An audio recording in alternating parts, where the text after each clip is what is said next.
La Fundación Renacer con Amor. El Grupo Familias Púrpura. La Fundación Somos Fénix. Y el Grupo Amigos Púrpura presentan La valentía se ha disfrazado de epilepsia en el marco de la celebración de la Semana Púrpura 2019. Buenas noches. A continuación tendremos nuestra última videoconferencia del primer día de la Semana Púrpura, dirigida por la Asociación Nacional de Personas con Epilepsia de España. El tema, epilepsia, mucho más que crisis. Recuerden que durante la misma los invitamos a hacer sus preguntas, las cuales serán respondidas en el transcurso de nuestra Semana Púrpura. Vamos a dar comienzo a la sesión ordinaria de la Real Academia de Medicina de Cantabria, que esta vez tiene el placer de recibir al representante de la Asociación Nacional de las Personas con Epilepsia, AMPE, don Jaime Parra Gómez. Francamente me complace mucho recibir en esta academia y en este colegio de médicos a la Asociación contra la Epilepsia en Cantabria, porque creo que es muy importante que las asociaciones civiles estén presentes en la vida de la sociedad. Creo que estas asociaciones, tanto esta contra la epilepsia como otras que hay, ya sea la tuberculosis o ya sea en fin, otras enfermedades muy específicas, tienen una gran labor. Tienen una gran labor tanto en puramente entre ellos de agrupación como en el conocimiento de su propia patología, que ellos lo pueden transmitir mejor que nadie al médico, para que el médico conozcamos desde otro punto de vista cómo lo sufre el enfermo. E incluso las asociaciones estas frente a la Administración para poder reclamar o poder pedir o poder exigir en fin, las ayudas que sean necesarias. Hoy hemos invitado a venir y ya hemos abierto las puertas de esta corporación al doctor Jaime Parra Gómez, que es un médico que trabaja en el Hospital de San Rafael de Madrid, que es tutelado por los Hermanos de San Juan de Dios. Hospital, como saben, muy famoso. Bueno, el Hospital de los Niños de los Hermanos de San Juan de Dios ya viene del siglo XVII, o sea que es muy importante. Pero este Hospital de San Rafael es de 1969. Tiene la misma edad que la Residencia Cantabria de Santander.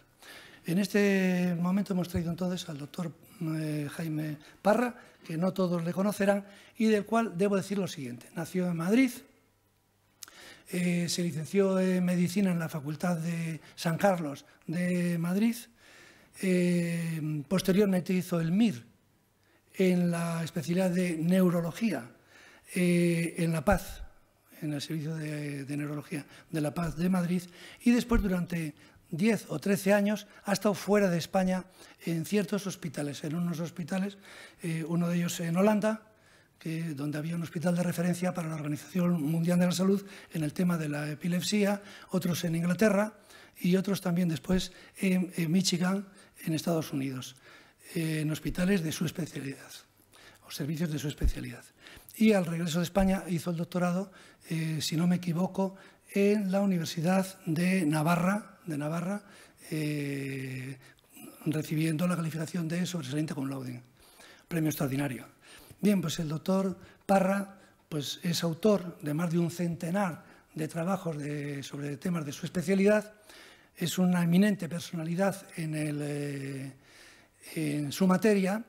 Yo le tuve el gusto de conocerlo y de escucharle en la Nacional de Medicina y pensé que esta corporación tenía también que tener la oportunidad de escuchar un hombre tan brillante como él y tan distinguido a nivel nacional en su tema, y que al mismo tiempo abríamos la puerta a las asociaciones. Mi teoría del tema es que las academias deben estar abiertas a la sociedad civil y concretamente a todas las asociaciones que haya, igual medida que sean de diabéticos que de antituberculosos o lo que sea. En este caso, pues anti-epilepsia.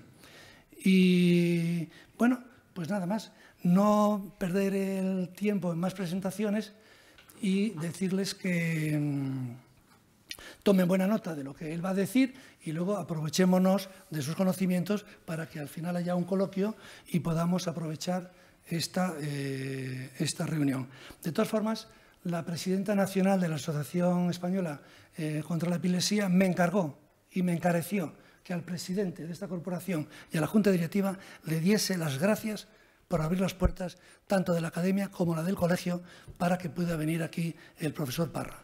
Al mismo tiempo que nosotros nos deleitamos y aprendemos un poco de lo que es la epilepsia, que él dice que es mucho más que una crisis, al mismo tiempo hacemos una ayuda social al recibir aquí a estas personas que necesitan nuestra ayuda. Por lo tanto, dejo la palabra en manos del presidente para que pueda el hombre hablar. Muchas gracias, doctor Vázquez. A continuación tiene la palabra el profesor Parra. Muy bien, muchísimas gracias. Me siento muy honrado y realmente muy contento de poder estar aquí compartiendo estas jornadas. Muy agradecido al Colegio de Médicos y a la Academia y también a la sociedad de la Asociación Nacional contra la Epilepsia. Vamos a tratar este tema que al final veremos que nos afecta también a mucha más gente de lo que pensamos posiblemente.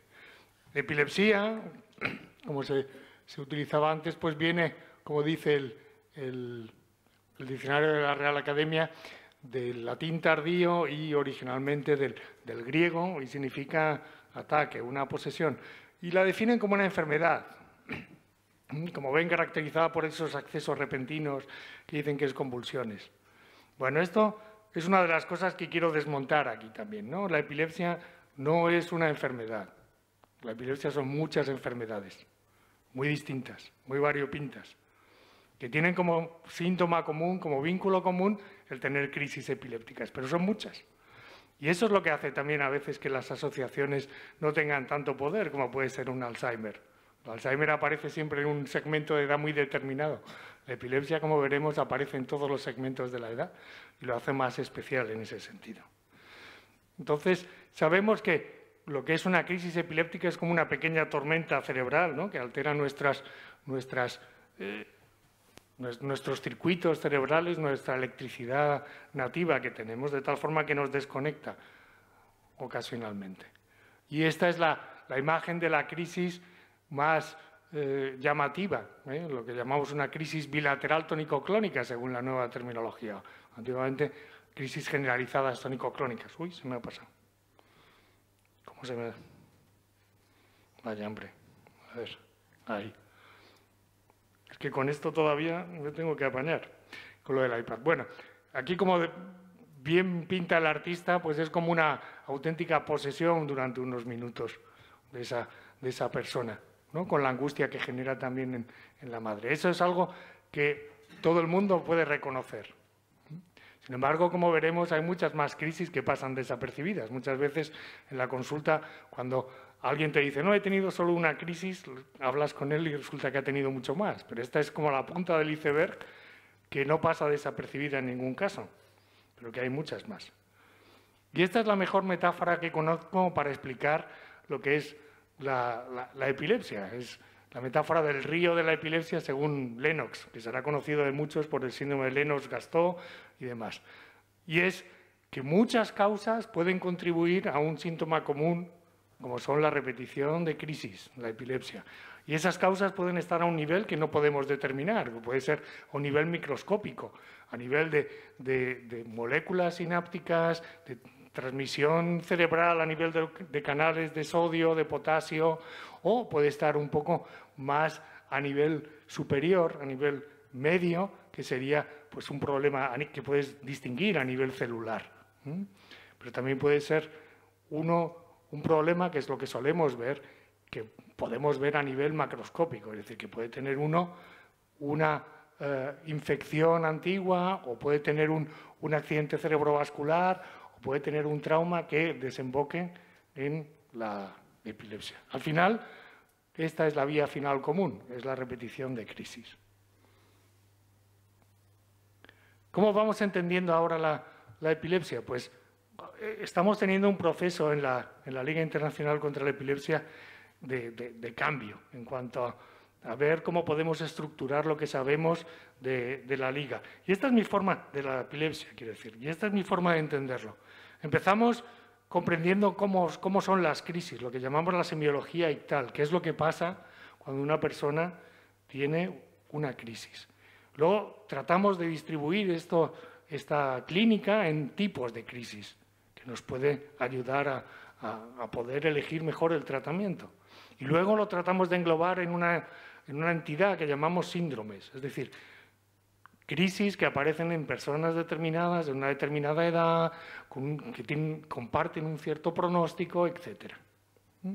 Si tenemos suerte, luego podemos describir la etiología y ver una enfermedad en concreto. Y últimamente se está también haciendo mucho hincapié en el nivel de incapacidad que estas crisis pueden causar, porque es muy distinto en algunas personas. Puede ser muy incapacitante en muchos y relativamente ligero en otros. Y finalmente, lo que sería lo más incapacitante es lo que llamamos epilepsia fármaco-resistente, que ya te quedas prácticamente sin ningún tipo de tratamiento médico útil. Lógicamente esto pues ocupa tiempo y dinero. No sale la parte del final de las diapositivas. Bueno, aquí están todas las referencias escritas y bueno, no se van a poder ver, pero todas estas cosas que pongo tienen ahí su referencia en la literatura. Seguimos avanzando y esta es la última clasificación de la epilepsia que hay. Tenemos que distinguir crisis epilépticas y tipos de epilepsias. Tipos de crisis focales, generalizadas y, tristemente, esto va a aparecer siempre, desconocidas, muchas que no sabemos todavía cómo ver. De ahí pasamos a tipos de epilepsias, focal, generalizada, combinada y desconocida. Muchas veces cometemos este error, no solo los neurólogos, incluso muchos que nos dedicamos a epilepsia, a veces decimos epilepsia parcial compleja o decimos crisis parciales complejas. Epilepsia parcial compleja no sería correcto. Ahora ya se ha cambiado, ahora se dice epilepsia focal o epilepsia generalizada. Pero lógicamente hay mucha confusión entre lo que son crisis y lo que son tipos de epilepsia. Y ahí tenemos los síndromes de epilepsia. Y explícitamente se hace mención a las posibles etiologías, que tenemos 5 categorías más la desconocida. Estructurales, genéticas, infecciosas, metabólicas, inmunes. Estas de inmunes son las que ahora están realmente mucho más bollantes y parece que pueden contribuir a desarrollar nuevos paradigmas de tratamiento. Y también reconocemos que hay muchas comorbilidades. Es decir, que es una comorbilidad, son enfermedades que vienen asociadas a la epilepsia, que muchas veces puede ser, lo más reconocido es los síntomas psiquiátricos, pero también muchos problemas autoinmunes, tienen muchas otras patologías que se asocian, ya sea porque tienen una vía final común con lo que son las crisis, ya sea pues por uso de fármacos, etc. Pero eso es algo que hace que la carga de enfermedad que lleva la epilepsia sea mucho más llamativa. Entonces, ¿cuántas personas tienen epilepsia? Tenemos que distinguir, porque 1 de cada 10 personas va a tener al menos una crisis a lo largo de su vida. O sea, 1 de cada 10 que estamos aquí va a tener una crisis si no la ha tenido ya. Eso es estadística. Epilepsia es cuando tienes la facilidad para que esa crisis pueda volver otra vez a ocurrir. Pero realmente es algo muy, muy común. Y, lógicamente, ha aparecido desde que somos conscientes de que tenemos cerebro y somos capaces de reportarlo. Y por eso hay personajes históricos que se han visto asociados con el tema de la epilepsia, ¿no? Los más famosos, pues Julio César, Dostoyevsky, Napoleón. Hay muchos de estos en los cuales está controvertido porque no teníamos los instrumentos para diagnosticar la epilepsia. Pero es fácil de pensar que la epilepsia postraumática pues era algo bastante común en aquella época, ¿no? Que podías tener muchos traumatismos.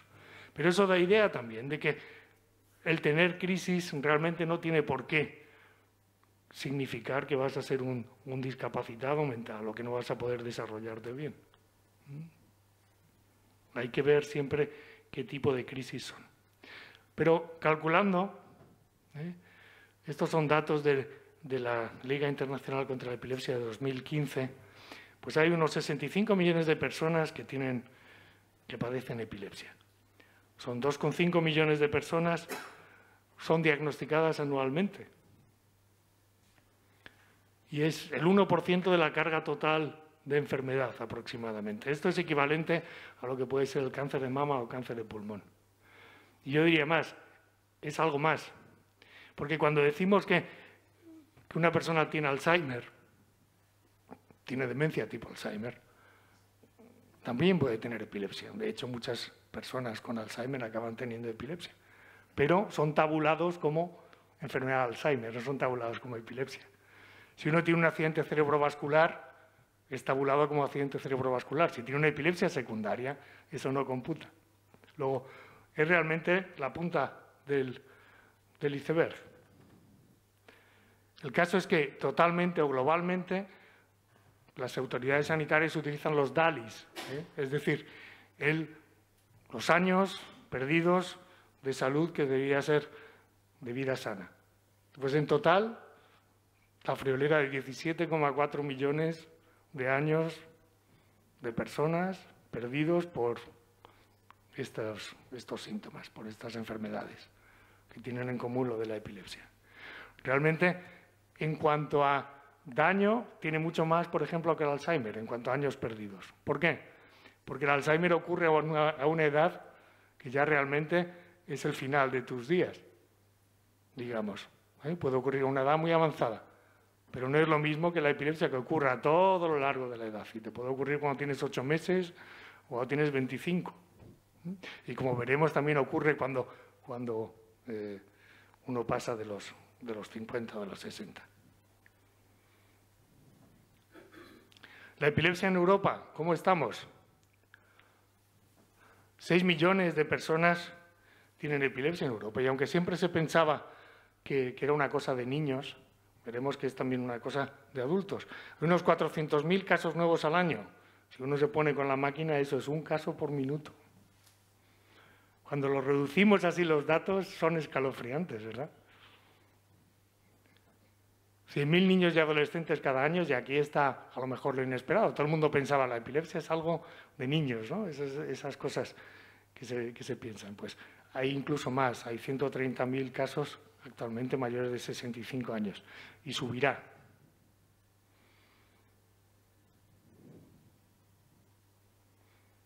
A ver, vamos cambiando. En España, ¿cómo estamos? Pues hay un estudio reciente que es el Epiveria, y estos son datos de acá, entre 400.000 y 700.000 personas tienen epilepsia en nuestro país. Y hay 20.000 casos nuevos al año. Eso es la friolera de 2 casos por hora de compatriotas que están siendo diagnosticados por esto.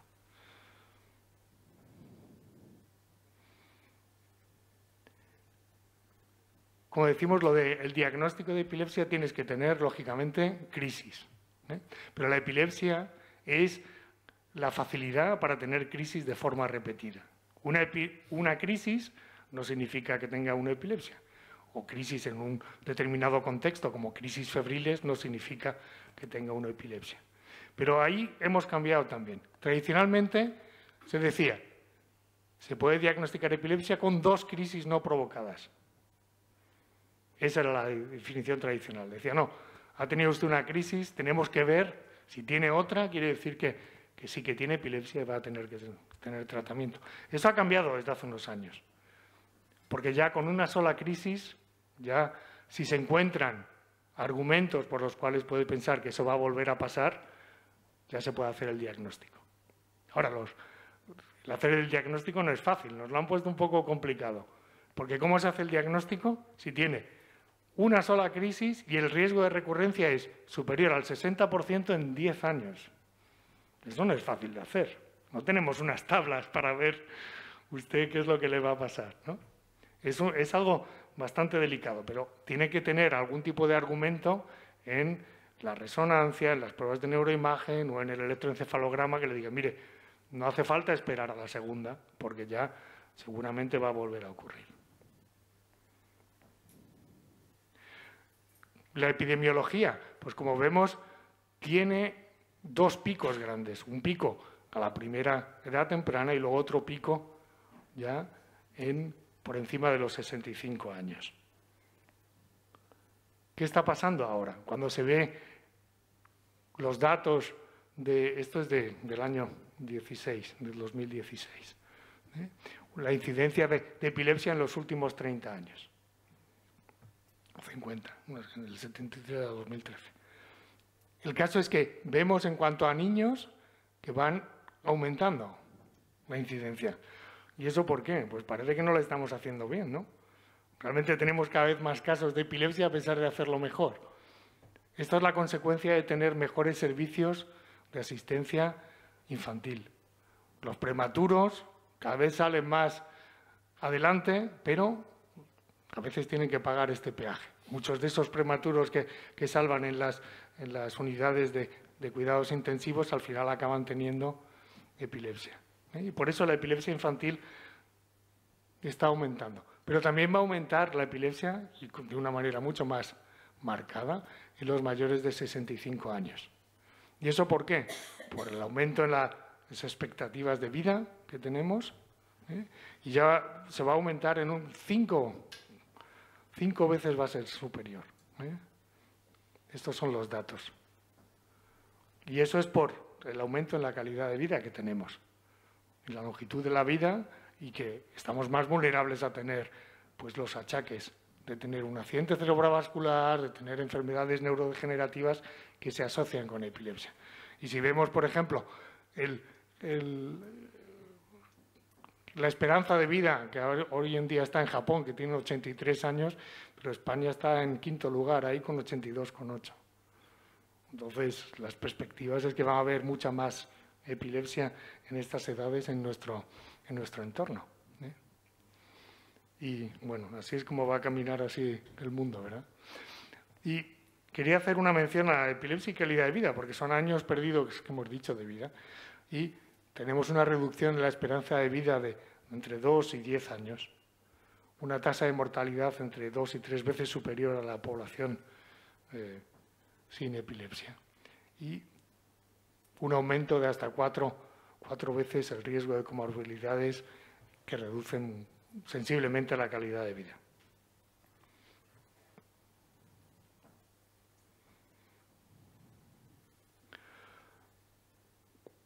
Uno de los grandes problemas de la epilepsia es la incidencia de muerte súbita en epilepsia, es decir, la muerte inesperada que se viene asociando al desarrollo de crisis, sobre todo nocturnas y demás. Eso es algo que es la segunda causa neurológica de pérdida de años potenciales de vida después del accidente cerebrovascular. Y también ocurre en niños, que antes se pensaba, eso de la muerte súbita, eso solo ocurre pues, en pacientes mayores y nunca ocurre en niños. No, ha ocurrido en niños y ha ocurrido en niños con la llamada epilepsia rolándica benigna. Eso se ha reportado el año pasado. Ya nadie dice benigno con eso. Y está asociada sobre todo a crisis bilaterales tónico-clónicas, como se llaman ahora, convulsiones, y producen menos del 50% de la mortalidad asociada a epilepsia. El resto es caídas, accidentes, ahogamientos, y también un tema que es tabú en nuestra sociedad también, que es los suicidios.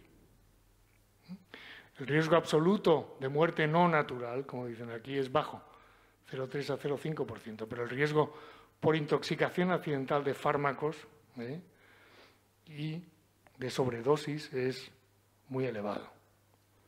El suicidio es un tema que es tabú en nuestra sociedad. No es de extrañar que sea frecuente en esta población, porque es frecuente en la población en general.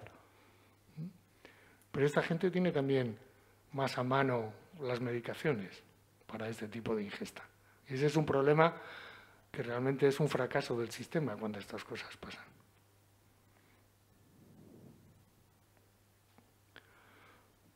Recordar que, bueno, hay estudios que dicen que a 1 de cada 3 adultos no le importaría perder años de vida con tomar menos pastillas, para dar a la idea de lo que es la carga que supone el estar tomando medicación. Esto es un estudio cardiovascular de 2015. Y esta es una imagen de los primeros fármacos que se utilizaron para la epilepsia. Esto es de la Real Academia de Medicina de Madrid, de los archivos, y estos son los bromuros. Lo primero que se empezó a tomar, un fármaco que uno lee las estadísticas y prácticamente funciona tan bien como los fármacos de ahora en su momento. Tendría sus problemas, lógicamente. Mucho ha pasado desde los bromuros, en 1860. Pero estos son todos los fármacos que vamos teniendo. Van aumentando, van escalando y, sin embargo, muchas veces no tenemos la sensación de llegar a todos. Tenemos más de 20 fármacos y esta es una evaluación que ha salido ahora muy reciente, el año 2017, en los últimos 30 años. ¿Hemos cambiado algo con los nuevos fármacos?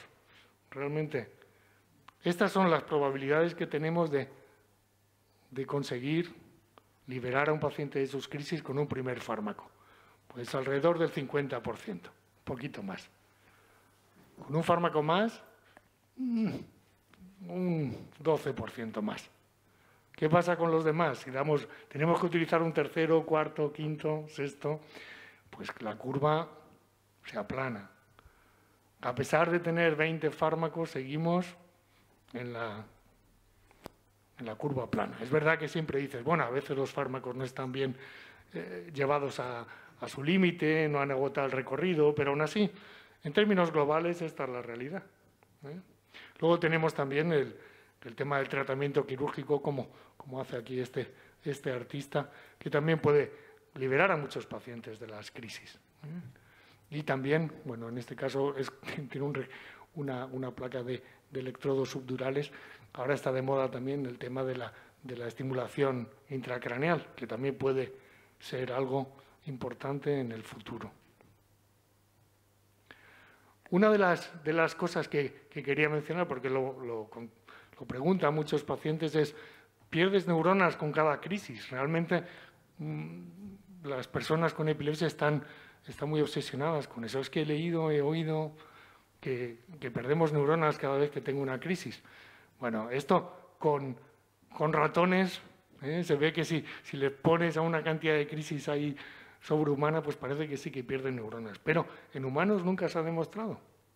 Y de hecho, tenemos evidencia de que al menos no es así en algunos casos. Este es un estudio muy reciente en el Annals of Neurology que demuestra que realmente no hay signos de inflamación en los tejidos perilesionales. Son pacientes que tenían muchísimas crisis, operados de displasias corticales, que han sido sometidos a cirugía de epilepsia. Se ha analizado la muestra y se ve que esta es la zona de la lesión, con una alteración de la laminación cortical. Esta es la zona no lesional que ha sido involucrada en la resección.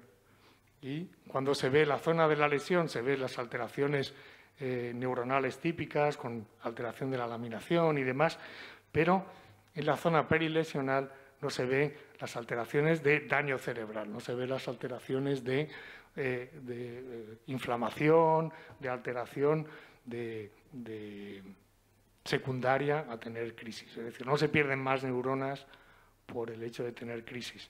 Es verdad que ausencia de evidencia no indica evidencia de ausencia, pero la realidad es que hoy por hoy todavía no se ha demostrado eso.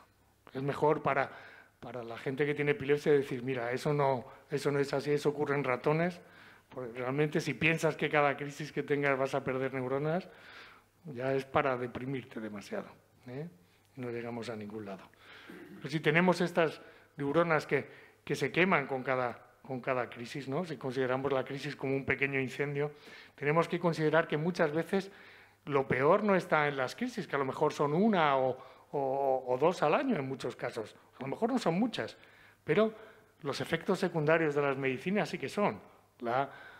El malestar, la depresión, la falta de memoria. Esos son problemas que sí que tiene que convivir la gente a diario, la gente que está tomando estas medicinas. A lo mejor las crisis no, son 2 o 3 veces al año, a lo mejor más, pero son momentos muy puntuales.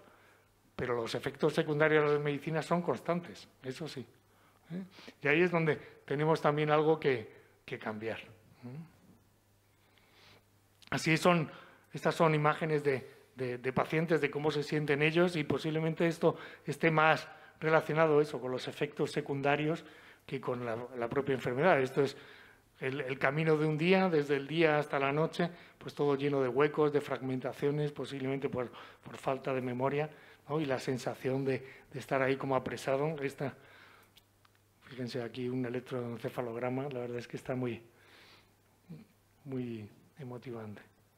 Y, lógicamente, cuando se ve todo esto, el impacto social que tiene, pues los costes, que eso al final es lo que entiende muchas veces nuestras autoridades sanitarias, son enormes.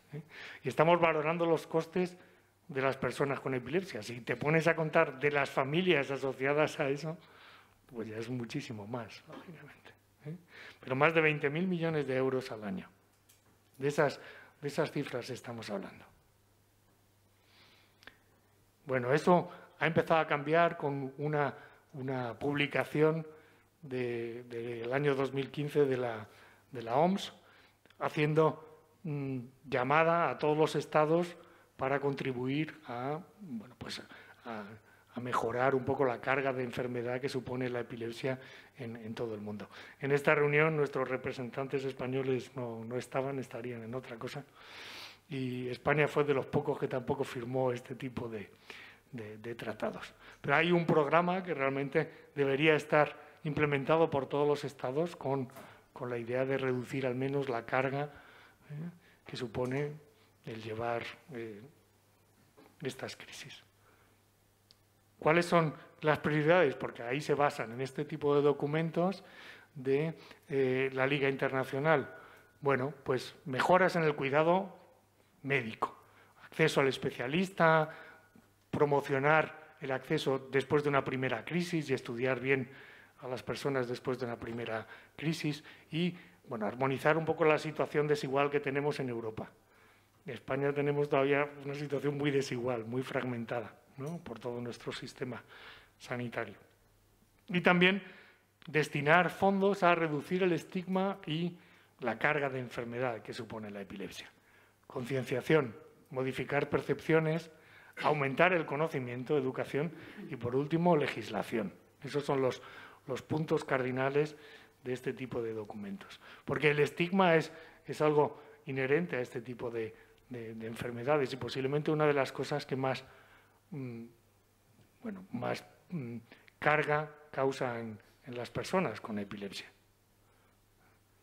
Esto también es otra imagen de un paciente con epilepsia, que es el sentirse observado después de haber tenido una crisis y aparecer allá. Yo veo que es una buena representación de lo que puede ser el estigma. Y es difícil medir el estigma, ¿eh? Yo siento mucho que aquí no se vean todas las referencias, pero bueno, el caso es que hay un artículo en el año 2000 y 2012 en el cual se hace referencia a cuál es la carga de estigmatización en los distintos países, y no salimos tan mal parados, ¿eh?, en España. Parece que las personas con epilepsia se sienten menos estigmatizadas. Muy bien, muchas gracias. Pero si ahora consideramos también las nuevas tecnologías, pasamos a otro tipo de problemas, ¿no? Se han analizado también mensajes, por ejemplo, en Twitter, ¿no?, que dicen que es la red de la ira. Pues muchos de los tweets que se hacen, más del 41% de tweets que se hacían eran despectivos en relación con epilepsia, ¿eh? Realmente, gracias a esta recolección de metadatos, podemos analizar cómo funciona parte de la sociedad, al menos en cuanto a este tipo de patologías y cómo lo vive. También, pues, un ejemplo de desafortunado, de estigma, es esta frase de Jiménez o Rodríguez de la Borbolla, que yo creo que fue presidente autonómico en Andalucía o algo, ¿no? Pero Cataluña, la epiléptica de España. Pues eso levantó realmente muchas ampollas entre las personas con epilepsia y bueno, el tipo parece que no se retractó, pero realmente fue muy desafortunado ese tipo de comentarios, ¿eh? Pero la interacción que tenemos hoy en día con las redes sociales y demás abre las puertas a otro tipo de aproximación, de otro tipo de enfoque terapéutico, ¿eh? Ahora podemos hablar del epileptosoma. Eso es algo que está ahora muy de moda. Esto es un artículo de Barabasi, que es un especialista en redes, sobre todo con Internet, para el crecimiento de Internet. Y ahora lo que se está buscando es, bueno, pues el tipo de redes sociales que hacen que una patología realmente pueda ser controlada o pueda ser vivida de distinta manera. El ejemplo típico es la obesidad. Tenemos aquí una red, vale, de metabolitos, problemas intestinales, ahí tenemos obesidad, tenemos a lo mejor diabetes mellitus secundaria, es decir, una red de enfermedades secundarias que van apareciendo, pero hay una red más importante, que es la red social. Hay estudios que demuestran que si tú tienes 3 o 4 amigos obesos, tú vas a ser obeso también, con un porcentaje muy elevado. Y si tus amigos empiezan a hacer dieta, tú vas a hacer dieta también y vas a perder peso. Es decir, el entorno modifica mucho no solo nuestra percepción de enfermedad, sino incluso la enfermedad misma, ¿eh? Y eso es algo que posiblemente va a dar mucho que hablar. Al menos podríamos utilizar las redes de una forma constructiva, no muchas veces destructiva como la estamos haciendo. Y ahí es donde las asociaciones yo creo que cumplen una buena labor en este sentido, ¿eh? Y tenemos que fomentarla y estudiar más, porque la influencia que ejercemos a través de estos Twitters y de estos Facebook y demás, a lo mejor es más positiva si la enfocamos bien que negativa y destructiva si lo hacemos mal, ¿eh? Y esto es lo que a veces vemos ahora. Esto salió hace un par de años de un hombre que bueno, fue llevado al tribunal por enviar un Twitter con una imagen destellante que le provocó una crisis a un periodista, ¿eh? Y de hecho pues fue... Uy. A ver. Perdón, que esto... Fue condenado, ¿eh? por eso, después de investigación. Es decir, este tipo de herramientas sociales y demás puede tener un efecto muy negativo y un efecto también positivo. Una de las últimas cosas que me llamó la atención era que un jugador tiene un ataque de epilepsia en un chat de realidad virtual y esto salió a la pantalla en televisión y todo. Y sin embargo, cuando lo tienes en el metro no va a ningún lado. Es extraño, ¿no? ¿En qué sociedad vivimos? Y aquí parecía que el jugador tenía un ataque de ansiedad porque no sabía cómo ayudarle y tal. Y posiblemente eso lo ves al lado y no le hace ni caso. Algo que nos da que pensar. Y luego que la red está llena de muchas mentiras. Por ejemplo, esta es una de las cosas que te encuentras por ahí superando la epilepsia. Dice, alimentos prohibidos al paciente epiléptico. Los embutidos, el jamón, o sea, encima de tener epilepsia no puedes tampoco tomar jamón de jabugo. Pues vamos bien, ¿no? Y eso es superando la epilepsia. Entonces, mucho cuidado con lo que se encuentra ahí, porque Dr. Google puede ser también la cuna de mucho cantamañanas y de gente que realmente engaña. Pero quería terminar un poco con algo más positivo, ¿no? No lo quería pintar todo tan negativo. Y profundizando en esto de la realidad global y del Big Data que llamamos, están saliendo cosas que realmente están muy interesantes, sobre todo a la hora de predecir crisis. No vamos a decir a lo mejor que va a tener usted una crisis a las 10 y 21 minutos con 35 segundos, ¿no? Eso es como predecir a lo mejor si va a llover, ¿no? A esa hora. Eso realmente puede estar fuera de nuestra capacidad de predicción. Pero sí que se va a poder a lo mejor hacer, decir, mira, pues de la semana que viene realmente tu cerebro viene cargado con demasiada energía y es posible que descargue, así que ten cuidado, ¿no? O no organices viajes o algo así, ¿eh? Eso posiblemente sí que se pueda hacer. Y hay recientes investigaciones que se han aprovechado de este Big Data para ver los ritmos cerebrales que manejan la ocurrencia de las crisis. Porque a todos nos ha llamado la atención esos pacientes que decían, no, pues yo cada 3 semanas tengo una crisis. Y oye, y la tenían. ¿Y por qué? Nadie sabe, ¿no? Porque siempre dice, hombre, las mujeres, ¿no? La menstruación, tal, el ciclo. ¿Eh? Pero realmente sí que hay. Esas son cosas que se habían visto en la clínica. Y realmente avanzando mucho más, pues se ha visto que depende de la región que origine las crisis, te puede darte las crisis, tienen mayor probabilidad de tener crisis por la noche o por el día. Las crisis frontales, por ejemplo, suelen ocurrir por la noche. Y varía eso también si en población pediátrica o en población adulta.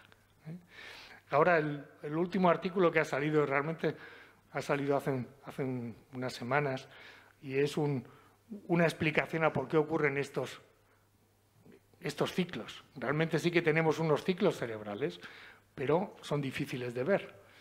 Esta gente se ha aprovechado ¿de qué? De todos los datos que vertemos al ciberespacio. Hay una aplicación que la llaman ahí Scissor Tracker.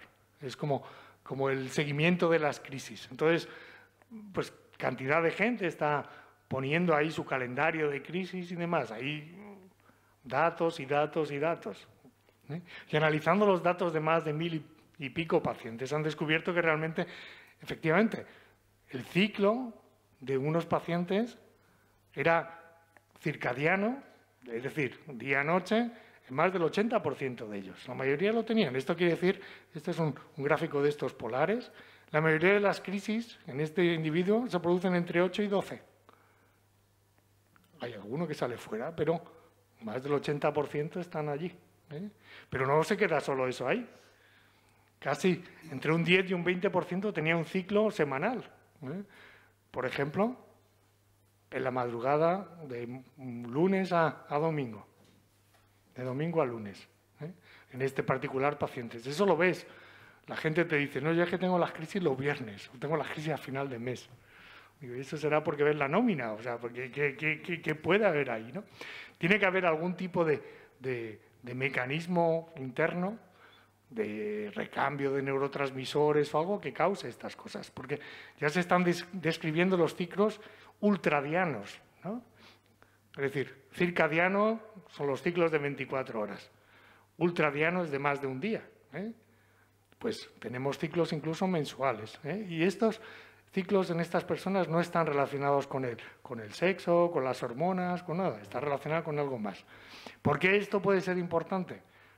Pues porque hable las posibilidades a algoritmos que puedan ser más eficaces a la hora de detectar las crisis y también algoritmos que puedan decirte, bueno, vamos a utilizar la cronoterapia, que se llama. Es decir, si tú tienes más riesgo de tener crisis entre 8 y 12, pues igual te vamos a dar una medicina extra para que te cubran estas dosis. O vamos a conseguir que tengas niveles de fármaco más elevados justo en estas horas. Ese tipo de enfoque terapéutico puede ser una cosa positiva. Pero a la hora de predecir crisis, a lo mejor lo tenemos todo más cerca en nuestro compañero, en el perro. Hay un proyecto en el cual estamos participando en la Universidad de Gent, que es el proyecto Epidox. Los perros, si ustedes tienen alguno, le están monitorizando a uno continuamente. Miran cada movimiento de los ojos, saben realmente qué es lo que va a hacer y en muchos casos sí que puede servir al menos de un aviso temprano. Y eso es lo que están ahora investigando. Además, están interesadas empresas farmacéuticas. ¿Por qué? Porque los perros quizás pueden oler algo, alguna sustancia que genere precozmente tu organismo antes de generar una crisis. Y esa sustancia a lo mejor puede ser utilizada para desarrollar fármacos. Así que tenemos la parte muy tecnológica y la parte más humana o canina que nos pueden ayudar. Y también hacer mención al CRISPR, técnicas de edición del genoma. Ahora ha salido un chino que dice que ha clonado que ha manipulado genéticamente unos humanos. Hay enfermedades que se asocian con epilepsia, pero son letales, como la enfermedad de la fora, por ejemplo. Es una enfermedad cruel que se ceba precisamente en los jóvenes. Son adolescentes que empiezan a desarrollar crisis y lo que tienen es una enfermedad neurodegenerativa que acaba con ellos en menos de 10 años. Esas epilepsias son monogénicas, es un solo gen el que está involucrado. Esa sí que sería a lo mejor posible de manipular y de alterar. La mayoría de las otras epilepsias son multigénicas y estamos muy lejos de poder entender cuál es la interacción entre todos los genes. Pero estas posiblemente sí que tengan ahí una terapia realmente muy resolutiva en el futuro. Y ojalá dejemos de ver pacientes con la fora muy pronto. Y bueno, en esta enfermedad no podemos estar solos así ante el peligro, no podemos tapar todos nosotros. Tiene que ser un esfuerzo realmente colectivo de médicos, de asociaciones, de entidades cooperativas. Y quería dejarles este mensaje final de que la epilepsia es un poco como este elefante examinado por los 7 sabios, que cada uno decía, no, esto es una culebra, no, esto es una cuerda, porque a veces nos focalizamos mucho solo en una cosa, y nos focalizamos a lo mejor mucho en las crisis y dejamos de ver pues el ser humano que está detrás sufriéndole, que a lo mejor tiene otros problemas con otras cosas. Dice, no, eso ya es del psiquiatra, o eso no es mío. Y tratar de verlo todo más globalmente. Vale, pues nada más. Muchas gracias por su atención.